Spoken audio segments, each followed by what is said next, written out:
Hello, welcome back to the channel.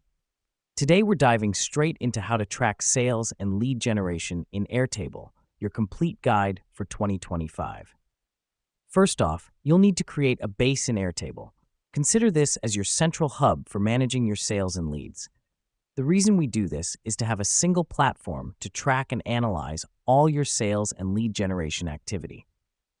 Now that we've done that, next up is creating tables for different data like sales, leads, and customer information. Keep in mind, each table should represent a specific category of data. This helps us because it keeps our data organized and easily accessible. Once you've created your tables, it's time to add fields. Fields are like columns in a spreadsheet, and they store specific pieces of information about each record.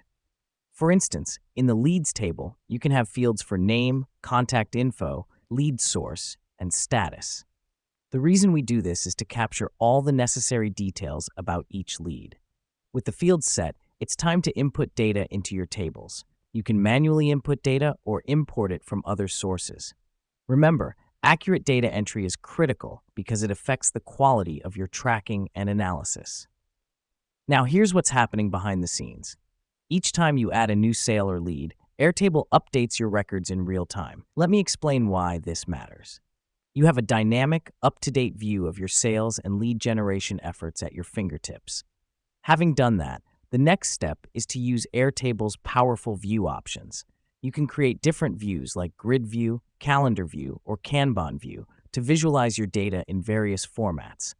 This helps us because it provides different perspectives on our sales and lead processes, helping identify trends and patterns. Finally, you'll use Airtable's automation features to set up workflows. This could be anything from sending follow-up emails to updating lead statuses automatically. The reason we do this is to streamline and automate repetitive tasks, giving you more time to focus on strategic decisions. And with that, we've covered the essentials of tracking sales and lead generation in Airtable. You should now have a streamlined, organized, and automated system to manage your sales and leads, all in one place. Remember, the key to effective tracking is consistency and accuracy in data entry and management. Thanks for joining us today. Stay tuned for more helpful guides. Until next time.